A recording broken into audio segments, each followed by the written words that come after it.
Bom, gente, e aqui a gente vai iniciar a nossa aula sobre desenvolvimento pré-natal, tendo o entendimento de que vai ser uma aula, lógico, um pouco mais curta, porque vocês têm grande parte do material já com vocês, mas a ideia é que vocês possam ter um pouquinho do que a gente teria se a gente fosse ter aula presencial mesmo, né, juntinhos aí na faculdade, ok?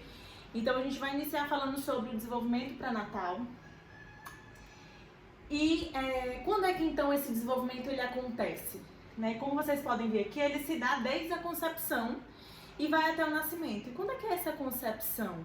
É quando o óvulo é fecundado pelo espermatozoide. Então essa é a concepção que a gente fala, né? E dentro disso a gente sabe o seguinte, que o desenvolvimento pré-natal, ele é controlado por sequências maturacionais iguais na nossa espécie, ou seja, existem processos que acontecem, que nós vamos ver, né, pelos estágios, que eles acontecem igualmente para todo mundo, que é o que nós falamos sobre processos normativos, ou seja, acontece, é norma, é padrão para todo mundo passar por esses processos. E até pouco tempo, eles eram inclusive um mistério para os cientistas.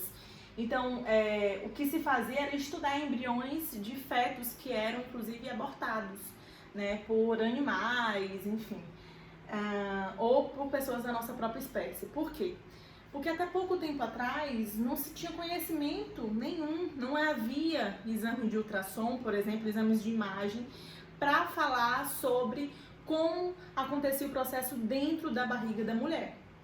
Então aquele bebê crescia, mas não se sabia como é que ele estava dentro da barriga, né? Inclusive não se sabia nem qual era o sexo do bebê.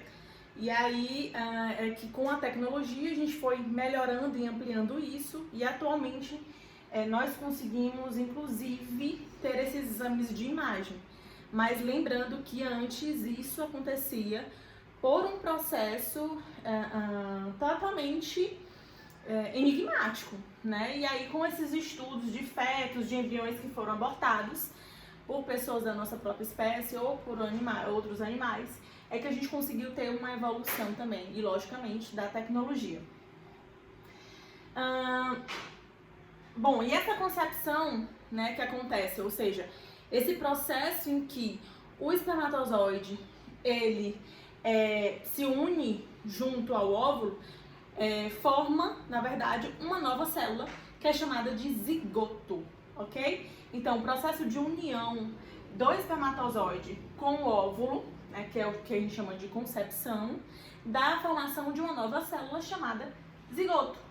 E toda essa concepção, essa formação do zigoto se dá ainda dentro da tuba uterina, ok?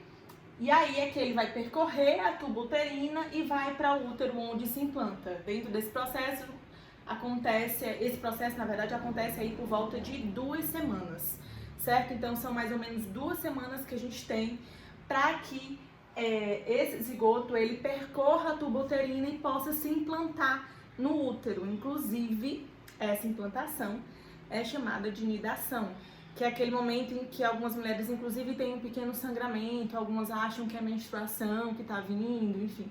E, na verdade, é o zigoto se implantando no útero, né? E aí acontece, às vezes, nessa nidação que a gente fala, né? Nessa implantação, machuca um pouquinho e a gente tem um pouquinho de sangue que, às vezes, acaba saindo, ok?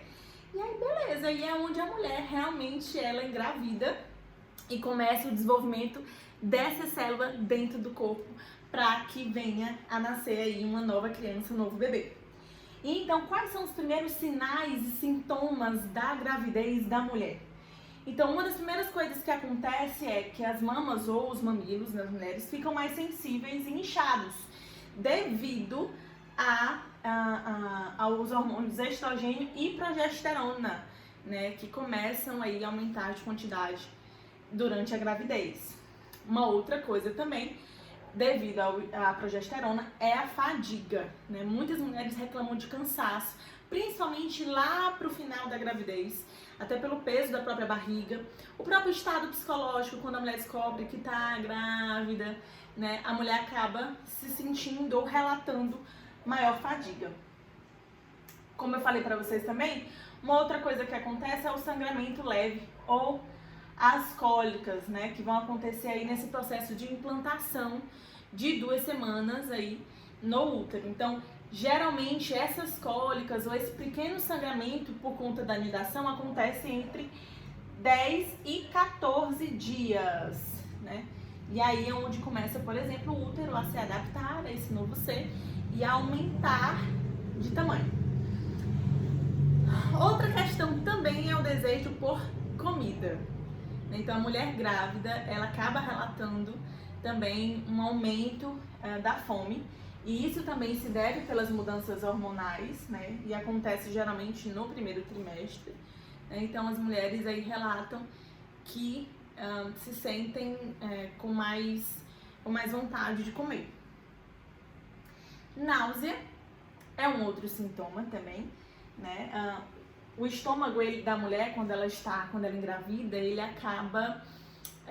aliás, todo o sistema gastrointestinal, ele acaba também sofrendo algumas alterações e ele fica mais lento.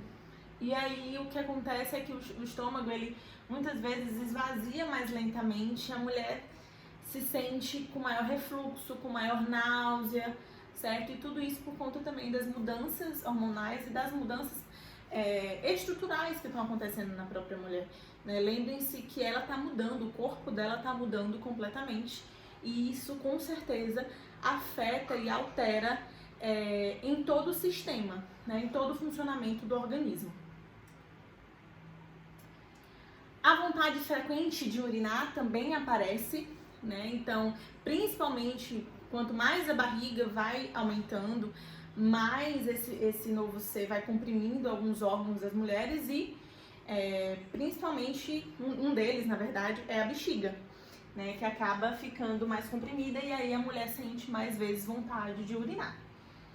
Algumas sentem também dores de cabeça, devido à maior intensificação da circulação sanguínea, né? A circulação sanguínea fica mais intensa, é uma própria característica também da gravidez.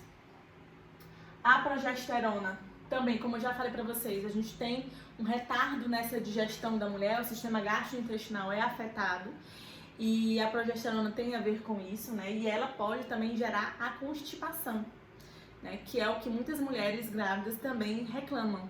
E daí a necessidade da mudança da alimentação, né? De uma alimentação que tenha também bastante fibra, enfim, para fazer com que o sistema gastrointestinal dela comece a funcionar melhor, já que ele fica mais lento, o funcionamento dele fica mais lentificado por conta das mudanças mesmo hormonais e estruturais.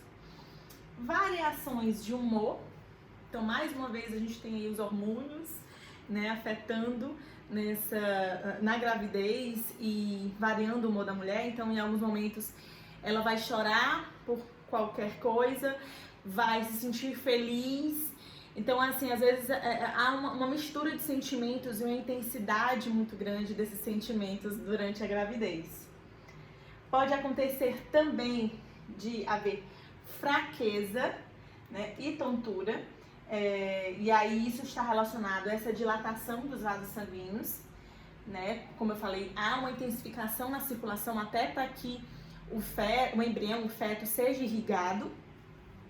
E aí a gente tem essa baixa pressão, a mulher acaba tendo uma pressão mais baixa porque dilata mais os vasos.